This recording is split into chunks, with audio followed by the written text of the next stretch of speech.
Vamos ler a palavra do Senhor. O texto diz assim, Eclesiastes capítulo 2. Eu disse a mim mesmo, vamos, prove a alegria, procure ser feliz. Mas também isso era vaidade. Concluí que o riso é tolice e que a alegria não serve para nada.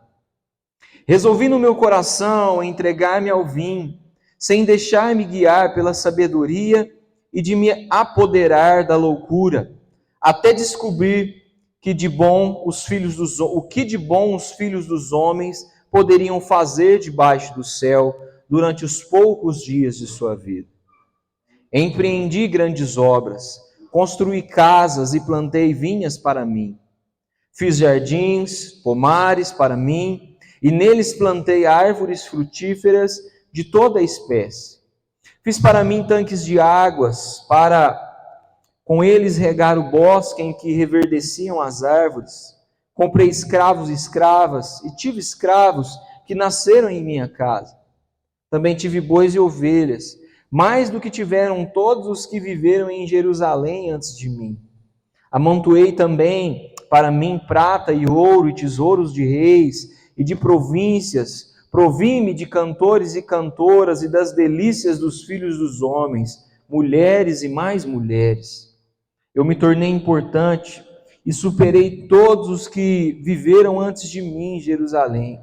A minha sabedoria nunca me abandonou. Tudo aquilo que os meus olhos desejaram, eu não lhes neguei, nem privei o meu coração de alegria alguma, pois eu me alegrava com todas as minhas fadigas, e isso era a recompensa por todas elas. Considerei todas as obras que as minhas mãos fizeram, e também o trabalho que eu, com fadigas, havia feito. E eis que tudo era vaidade, e correr atrás do vento, e nenhum proveito havia debaixo do sol. Então passei a refletir sobre a sabedoria, a tolice e a falta de juízo. O que poderá fazer o sucesso do rei, o mesmo que outros já fizeram. Você pode se assentar. Meu irmão, eu sei que hoje nós estamos aqui em um número um pouquinho reduzido de pessoas. Eu entendo que cada quarta-feira que chega da semana é um desafio para a gente cultuar, sim ou não? A gente tem uma semana que normalmente, quarta-feira, costuma ser o dia mais ocupado para nós, costuma ser o dia mais agitado. A gente ainda fica pensando o dia todo sobre as correrias do dia, sobre mais o que a gente tem que servir no culto à noite, que a gente tem os compromissos do culto à noite. E eu sei disso tudo, eu sei que choveu, eu sei que você, sei lá, se pudesse, até gostaria de estar em casa, mas você está aqui, porque você sabe que você tem um compromisso aqui na quarta-feira, e eu sei disso, amém? Mas eu queria te falar, irmão, que é um privilégio nós estarmos aqui como igreja, porque muitas vezes nós olhamos em relação a um domingo e achamos que o nosso culto está pouco. Mas segunda-feira o Senhor quebrou o meu coração, porque eu, Rafa, a Vicky, a Damares, na segunda-feira a gente foi para aquele GC que nós estamos comentando aqui na igreja, que nós vamos abrir lá em Alfenas. E aí lá a gente viu o que é ter pouca gente. E se nós pensarmos em poucas pessoas, nós vamos aprender a valorizar o que nós temos. Por quê? Porque muitas vezes nós olhamos para o pouco que nós estamos construindo e tem alguém com muito menos recurso que a gente, construindo a partir de coisas que nós já temos e essas pessoas não têm. Você está comigo aqui? Nós precisamos ter um coração grato a Deus, e eu queria que nessa noite você demonstrasse a sua gratidão para Ele, agradecendo, porque você tem uma igreja para você chamar de sua, irmãos para você chamar de seu, e você tem uma estrutura para você se aconchegar e cultuar, amém? Irmãos, o título da mensagem de hoje é Reflexões de Salomão, e eu já comecei refletindo algumas coisas com você. Esse texto, ele foi escrito por um homem chamado Salomão. Nós sabemos que Salomão, eu disse isso na pregação de domingo, e se você não me viu falando, você já deve ter visto alguém falando ou lido na Bíblia, ele foi o homem mais sábio dessa terra. Você sabia disso? E como um homem sábio que recebeu direto de Deus um dom para a sabedoria, um dom para a inteligência, ele foi chamado por Deus para fazer coisas que a sua inteligência o permitia fazer. Esse homem, ele recebeu inteligência para fazer julgamentos tão sábios que ninguém poderia fazer. Você deve se lembrar que em um belo dia, duas mulheres estão brigando para ver quem é a mãe verdadeira do menino. E aí ele tem a brilhante ideia de puxar uma espada e falar assim, ó, eu vou dividir ele no meio, e aí vocês duas vão ficar com cada um metade de um filho. E a estratégia funcionou, porque a mãe verdadeira abriu mão do filho que era dela para ver o filho vivo, ainda que fosse com a outra. E ele descobriu quem era a pessoa verdadeira. Gente, ele resolveu um caso sem ter DNA. A gente tem noção do que é isso?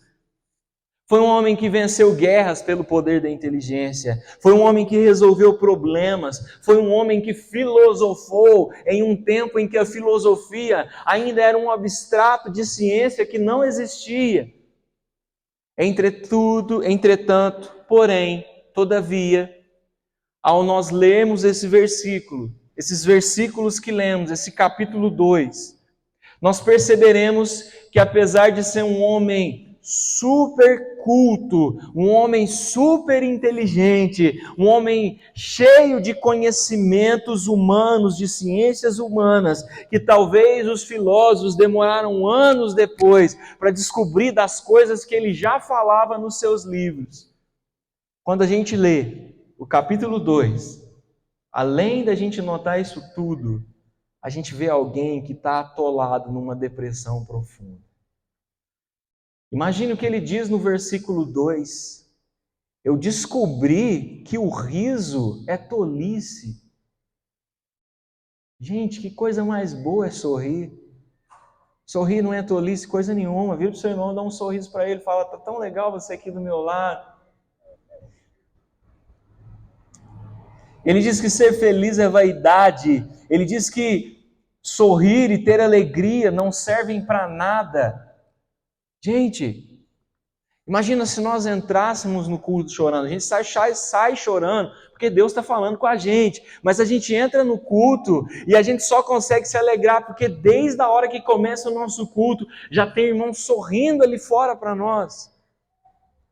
O que eu queria começar falando aqui nessa noite, irmãos?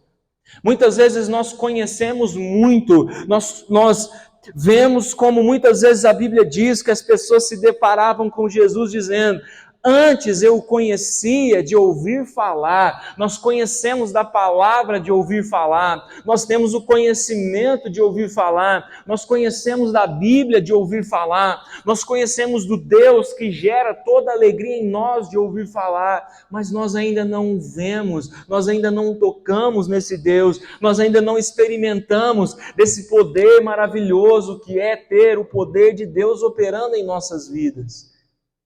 E toda vez que isso acontece comigo, e toda vez que isso acontece com você, e nós só conhecemos a teoria do que Deus é, a gente acaba ficando como Salomão, porque os problemas vêm, a gente já sabe até o versículo decorado que responde ao nosso problema, mas nós não cremos que o Deus que ditou aquele versículo é o Deus que faz operar o versículo nas nossas vidas. Quantos de nós, em um dia difícil, nós abrimos o Salmo 91 e nós declaramos tudo aquilo que está escrito ali, ainda que eu passe pelo vale da sombra da morte, tu estarás comigo, 10.000 vão cair à minha direita, 1.000 vão cair à minha esquerda, mas eu não vou tropeçar, eu vou andar e eu vou brigar com o leão, eu vou pisar na cabeça da serpente e eu vou estar firme. E aí a gente ainda olha e a gente sabe o 23 também, porque eis que a tua vara e o teu cajado me consolam. Mas muitas vezes a gente fala isso para os outros, na teoria, porque a gente conhece, mas a gente não crê que essa palavra funciona para a gente. Irmão, nessa noite eu quero te convidar a crer que o que a Bíblia diz não é só para os outros, é para você também. As palavras e as promessas do Senhor não são apenas para as outras pessoas, são para nós. Nós somos o povo dele, nós somos os filhos dele, e nós não podemos nos deixar cair em um ponto de olharmos para alguém sorrindo e achar que alguém que está sorrindo é bobagem. E tem inveja de quem sorri, tem inveja de quem está se alegrando. Se tem alguém que precisa ser feliz, esse alguém somos nós, amém? Só que esse texto, ele traz pelo menos eu vejo três revelações para nós, até o versículo 11, em algumas reflexões que Salomão faz. E ele começa esse texto no versículo 1 dizendo assim, ó: eu disse a mim mesmo, vamos, prove a alegria, procure ser feliz, mas também isso era vaidade. Irmãos, quem aqui gosta de ficar alegre? Eu acho que todo mundo. Se você não gosta, a gente vai fazer uma oração para você depois do culto. Nós amamos ficar alegres. Só que, algo como eu disse que nós comentamos no nosso GC, é que nós não podemos andar e correr atrás de alegria, porque a alegria não é um lugar geográfico para a gente chegar, ela é um estado de espírito que vem e muitas vezes vai. É interessante que nós olhamos aqui e o jeito que Salomão escreve é bem assim, o jeito de um filósofo tentando escrever alguma coisa. E também é interessante que lendo filosofia, ao longo desses últimos meses, eu percebi que os professores de filosofia falam que a questão mais enigmática da filosofia é tentar descobrir e descrever o que é esse sentimento abstrato chamado alegria e felicidade. Os filósofos mais relevantes que a filosofia científica já conheceu, eles tentaram traduzir a filosofia, a alegria. Sócrates vai falar que a alegria é quando nós somos justos, e quando toda vez que eu exerço uma função de justiça, eu estou lutando, e aquilo para mim é uma felicidade, ser justo é ser feliz. Se nós olharmos Aristóteles, o que ele vai falar? Que felicidade é ter conhecimento. Toda vez que eu estou aprendendo algo, toda vez que eu estou adquirindo algum conhecimento, eu estou me tornando alguém mais feliz. Platão já vai dizer o seguinte, olha, felicidade não é nada disso. Felicidade é quando eu me torno alguém virtuoso. E aí, se eu sou virtuoso, eu sinto alegria e isso me deixa feliz. E vários outros filósofos vão dando a sua concepção de filosofia, até que um dia todos os filósofos se assentam e falam assim, a gente nunca vai conseguir chegar a uma descrição exata do que é essa felicidade que o ser humano busca, porque essa felicidade é uma atividade e ela é um estado de espírito mesmo. Então, não se alcança filosofia, não se alcança felicidade, não se alcança alegria em seu estado pleno, porque ela não é algo a ser alcançado, é apenas um objetivo que se conquista de um estado de espírito que vem e passa. Agora, irmãos, observem que o que Salomão está dizendo é exatamente um pouco disso. Ele se propõe a buscar a alegria como um objetivo de vida. E ele fala, olha, eu comecei a minha história, eu decidi, a partir no próprio versículo 1, eu decidi buscar a felicidade, mas em outras palavras, eu descobri que a felicidade não é um lugar que eu consigo chegar. Buscar felicidade por felicidade é vaidade. Agora, irmãos, nós não estamos aqui para brincar de filosofia, amém? Nós estamos aqui para falar da palavra. E olha que reflexão que eu chego olhando para isso. Por que muitas vezes, em vez de nós buscarmos a felicidade, que é um negócio que nós nunca vamos chegar num estado pleno, nós não começamos a buscar a vontade de Cristo nas nossas vidas? Porque quando eu deixo de focar apenas na minha exclusiva felicidade e eu foco em Cristo, é inevitável que enquanto eu estiver correndo a corrida de Cristo, no meio do caminho eu tenha vários momentos de alegria e vários momentos de felicidade. Se eu não vou chegar no estado pleno da felicidade aqui nessa terra, pelo menos eu quero experimentar todas as alegrias e todas as felicidades que Cristo pode me dar enquanto eu estiver servindo. Buscar a felicidade não vai me trazer a felicidade, mas buscar Cristo e os seus propósitos me trarão muitas alegrias enquanto eu estiver correndo atrás dele. Se tem um recado que talvez Deus queira estar dando para nós nessa noite, é que nós precisamos mais da graça dele do que buscar das coisas que nos fazem prazer. Porque os prazeres dessa carne muitas vezes são bons, as alegrias que a carne pode nos dar são boas, mas elas passam. Mas aquele que começou a boa obra em nossas vidas, a Bíblia diz que ele não terminou.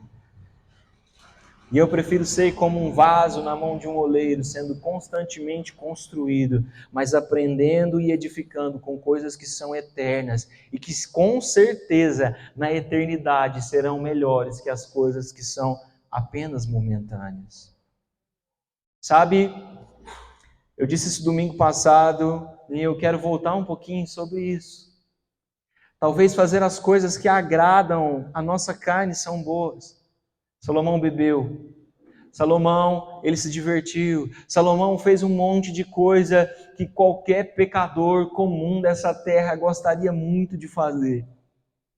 Mas ele concluiu, nos últimos versículos desse capítulo, que apesar de fazer tudo o que ele quis, ele não encontrou a felicidade plena como ele encontrou no Senhor. Nós precisamos buscar a nossa felicidade, mas também o nosso completar de espírito em Deus. Uma outra coisa que eu observo aqui nesses poucos versículos que nós lemos é a forma como Salomão ele aborda as questões que ele está olhando e escrevendo dentro dele mesmo. E sabe o que eu notei, irmãos?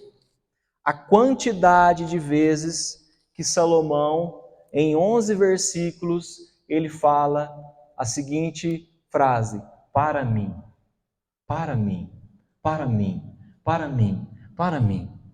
Eu anotei, eu contei mesmo, ele fala em 11 versículos 10 vezes a frase para mim, e eu quero ler algumas com vocês. Olha, no versículo 1 ele disse assim: e eu disse a mim mesmo. No versículo 4 ele diz: construí casas e plantei vinhas para mim. No versículo 5 ele diz: fiz jardins e pomares para mim. Se você repetir comigo vai ficar mais legal. Fiz para tanques de águas, no versículo 6. No versículo 8 ele diz assim: amontoei também para prata e ouro. No versículo 9 ele diz assim: superei todos os que vieram antes de... Observa quantas vezes esse cara está falando dele mesmo. Eu fiz para mim, eu olhei para mim, eu vivi para mim, eu fiz o que eu queria para mim, mim. Sabe que eu olhei para isso, irmãos, e fiquei assim pensando? Talvez ele foi tão infeliz porque ele só fazia as coisas pensando nele. Talvez se ele pensasse um pouco mais, em vez de fazer para mim, fazer para os outros, a felicidade dele seria mais plena, porque não existe dádiva melhor do que, em vez de poder receber, poder dar. A Bíblia diz: é melhor dar do que receber. Lembra desse versículo?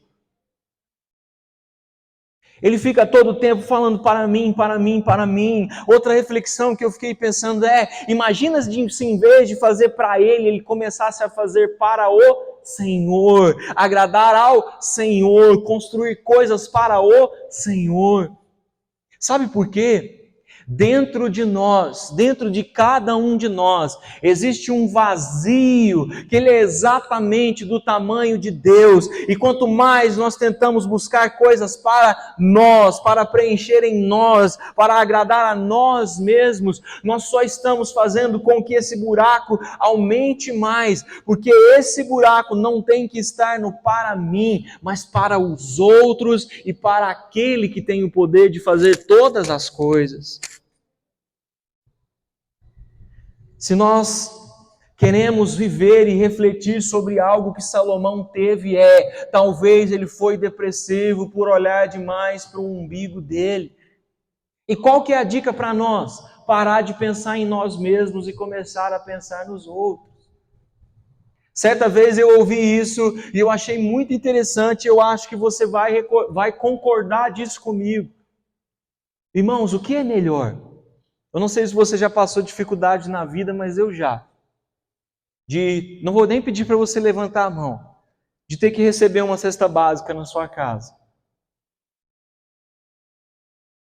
E, irmãos, quem já passou por isso, há de concordar comigo, que é melhor você tirar uma cesta básica da sua casa e dar para alguém, do que alguém bater na sua porta para te dar uma cesta básica, porque você não tem condições de fazer isso por outro. Quando a Bíblia está dizendo que é melhor dar do que receber, ela está falando exatamente disso. Quando nós nos propomos a trabalhar para os outros, sabe o que em outras palavras nós estamos decretando na nossa vida? Que eu estou entregando para os outros porque eu não vou precisar para mim, porque eu já tenho quem me abasteça. Se nós começamos a reter demais, inevitavelmente vai ter uma hora que alguém vai bater na nossa porta e ter que falar assim: deixa eu entrar aí, porque eu preciso orar por você, porque você está morrendo de tanto olhar para você mesmo. Se nós não nos movermos em cuidar dos outros e nos movermos para o Senhor, talvez vai chegar o tempo que alguém vai ter que bater na nossa porta e nos resgatar de algum lugar que a gente se enfiou e não consegue sair mais. Que nessa noite, irmãos, nós todos possamos refletir sobre isso e escolher não viver para o eu, mas viver para o eu sou.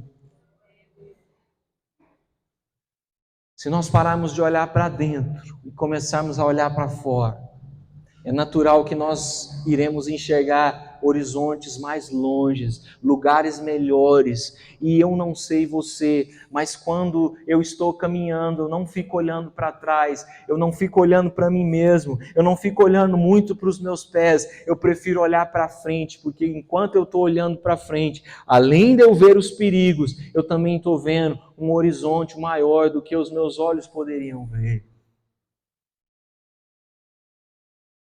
Que nessa noite nós possamos nos lançar e não nos conformar a viver para nós mesmos. O Senhor não entregou dons para nós olharmos e trabalharmos para nós mesmos. Ele nos entregou dons, Ele nos entregou carismas, Ele nos entregou talentos, não para nós, mas para nós fazermos para os outros. Agora olhe o que diz o último versículo, irmãos, da nossa meditação. Ele fala de tantas coisas, mas ele considera o final dizendo assim: considerei todas as obras que as minhas mãos fizeram, e também o trabalho que eu com fadigas havia feito. E eis que tudo era vaidade, e correr atrás do vento, e nenhum proveito havia debaixo do sol. Irmãos, imagine alguém com a idade de Salomão. Eu não cheguei a estudar ou pesquisar quantos anos ele tinha exatamente aqui nesse versículo, mas eu imagino que pela experiência de vida, no mínimo ele já deveria ter lá os seus 50 ou mais anos de idade. E imagine alguém chegando nessa idade dizendo assim: eu percebi que tudo que eu fiz na minha vida não passou de vaidade. Irmãos, imagine nós Que muitas vezes perdemos um ano da nossa vida mexendo com uma coisa que depois a gente viu que era bobeira, que era vaidade. Imagine alguns de nós que ficaram alguns meses investindo em um projeto que depois não deu em nada. Imagine alguns de nós que talvez ficaram 5 anos, que, sei lá, às vezes gastou um tempo de faculdade e depois descobriu que a faculdade não era aquilo que você queria e a gente já fica mal. Agora imagina alguém olhar para uma vida, para uma história e dizer assim, tudo que eu fiz, eu reconheço que isso tudo não passou de vaidade. E eu fiquei muito curioso, porque para nós vaidade é a gente ficar assim, se enchendo de beleza, né? As irmãs fazendo aquela make legal, os irmãos cuidarem da barba, do cabelo. É a gente se cuidar e vir bem, e se preparar. A gente chama isso de vaidade. E eu fiquei curioso porque eu pensei, não é possível que Salomão estava falando só disso, que tudo isso era só um mero embelezamento da vida dele. E eu procurei essa palavra no original, e dessa vez eu não achei. E aí eu fui buscar em um outro lugar o significado dessa palavra vaidade.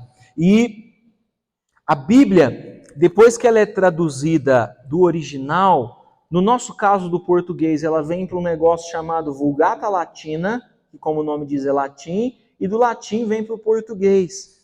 E essa palavra vaidade no latim significa isso aqui, ó, qualidade do que é em vão. Qualidade do que é em vão.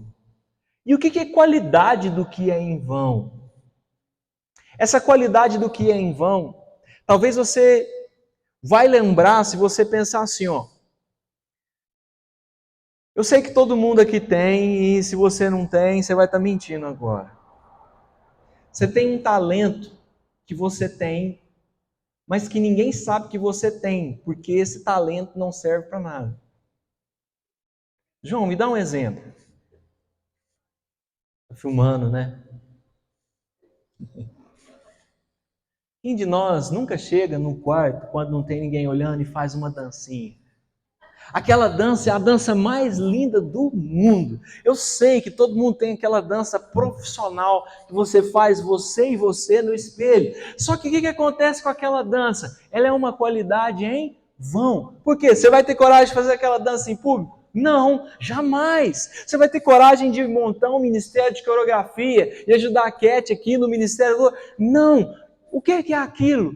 Aquilo é a vaidade que Salomão está falando. É uma qualidade? É legal? É, mas ela não serve para nada.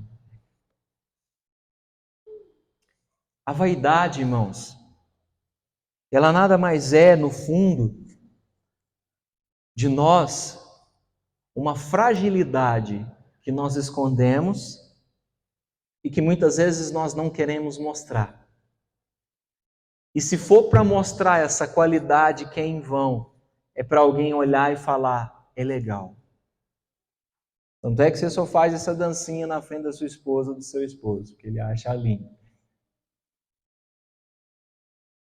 Toda pessoa vaidosa, ela revela, na verdade, uma fragilidade que ela tem da sua própria personalidade, sempre buscando ser aplaudida por alguém, porque ela mesma não enxerga o talento e o potencial que ela tem. Olhando para isso, sabe o que eu fiquei pensando? Quantas vezes Deus tem dado qualidades que são úteis e extremamente úteis para o seu reino a nós. São talentos que, se estivessem sendo exercidos por nós, a nossa igreja estaria voando mais do que aquilo que nós temos feito. Se nós estivéssemos exercendo os talentos e as qualidades que Deus tem nos dado, a gente já era para estar voando nos nossos ministérios particulares, nos nossos sonhos particulares, mas quantas vezes nós temos feito dos talentos úteis, das qualidades úteis que Deus nos deu, vaidades. E por que vaidades? Porque nós estamos fazendo com que as qualidades que Deus nos deu para o bem não sejam utilizadas e se tornam qualidades em vão. Irmãos, olha como isso é sério. Se Deus me entrega um talento, se Deus me entrega uma qualidade, e eu não uso essa qualidade, esse talento está se tornando inútil, e tudo isso então será vaidade. Falando assim, irmãos, eu tenho certeza que nós temos várias vaidades para quebrar dentro de nós. A gente foi chamado para fazer tanta coisa, o Senhor entregou nas nossas mãos tanta coisa, e não é possível que nós vamos viver a nossa vida inteira pegando os talentos de Deus e fazendo deles meras vaidades para nós, porque nós temos medo de revelar ao mundo aquilo que o Senhor entregou para nós. Eu não sei você, mas quando eu paro e penso sobre isso, eu oro a Deus e eu peço perdão a Ele por cada vez que eu não usei algum talento que Ele me deu. Eu olho para mim, eu fico pensando quantas vezes eu poderia ter sido a chave para libertar alguém de um lugar, de uma existência, de um vazio. Eu poderia ter sido a chave, mas naquele momento eu fui vaidoso ao ponto de não usar o meu talento para alcançar a vida de alguém. Mas sabe o que eu posso dizer para nós nessa noite? Se ainda há vida em nós, ainda há tempo de não sermos mais vaidosos e começarmos a trabalhar e pôr para queimar e pôr lenha nessa fogueira dos nossos talentos. Nessa noite nós ouvimos 3 coisas. Que a nossa alegria deve ser buscada em Deus para que nós não nos frustremos. Que nós devemos parar de olhar para nós mesmos e olhar para os outros e olhar para o grande eu sou.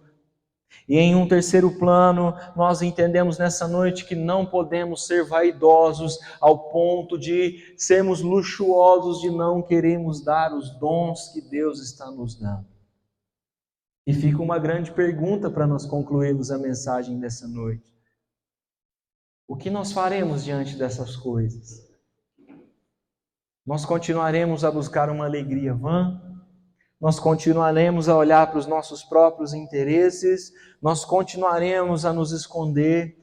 Ou nós seremos daqueles que se levantam e andam? Eu queria te convidar para você ficar de pé. E nessa noite nós orarmos ao Senhor. Nós aprendemos nessa noite que nós devemos buscar servir mais aos outros do que a nós mesmos. Então, eu queria te convidar para que você orasse por essa pessoa que está do seu lado agora. Para que Deus pudesse tirar a vergonha que ela tem de usar os seus dons e talentos. Para que você pudesse orar por ela. Para que se talvez ela está aqui nessa noite como Salomão, meio depressivo, porque ainda não encontrou alegria em nenhum lugar.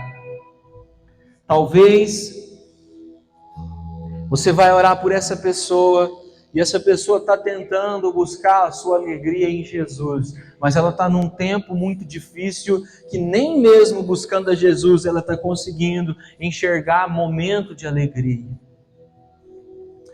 Você não precisa dar a mão para essa pessoa, você não precisa abraçar ela se você não quiser, mas eu gostaria que você orasse por ela. Pai, nessa noite nós oramos por cada irmão que está aqui. Senhor, nessa noite nós oramos. Nós queremos declarar não para nós mesmos, mas, Senhor, para as pessoas que estão à nossa volta, Senhor, um tempo diferente. Nós não queremos viver só para nós. Nós reconhecemos que os talentos que o Senhor nos deu são talentos que são para servir aos outros, para servir ao reino, para alegrar o Teu nome, Senhor. E nessa noite nós pedimos que o Senhor desperte as qualidades e os chamados.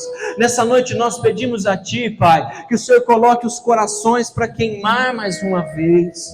Pai, nós queremos pedir a Ti que nessa noite, se alguém entre nós está triste, Senhor, se alguém entre nós está vivendo uma fase ruim, que mesmo Te servindo, Pai, está difícil de achar alegria, que mesmo Te servindo, está difícil, Senhor, de achar felicidade. Pai, nós oramos para que uma graça de alegria e felicidade possa invadir os nossos corações e possa, Senhor, voltar a ter sorriso isso nos nossos lábios, Pai.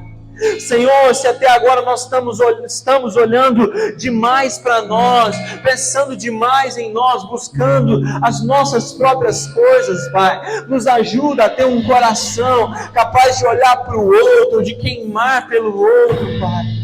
E Senhor, nós oramos a Ti mais ainda, Senhor, que Pai, as qualidades que o Senhor entregou nas nossas mãos, nos ajuda a vencer a vergonha, nos ajuda a vencer o desânimo, nos ajuda a vencer as dificuldades, os nossos bloqueios, Senhor, os nossos medos, que em nome de Jesus, o chamado do Senhor seja maior do que as nossas limitações, seja maior do que as nossas fraquezas, Pai.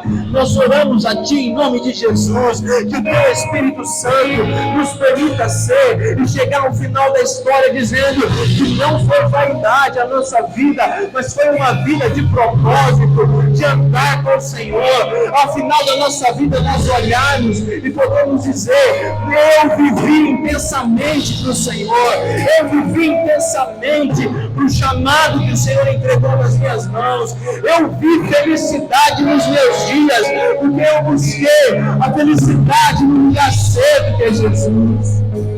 Nos toca, Senhor, nos muda, molda a nossa vida, transforma os nossos corações, Pai.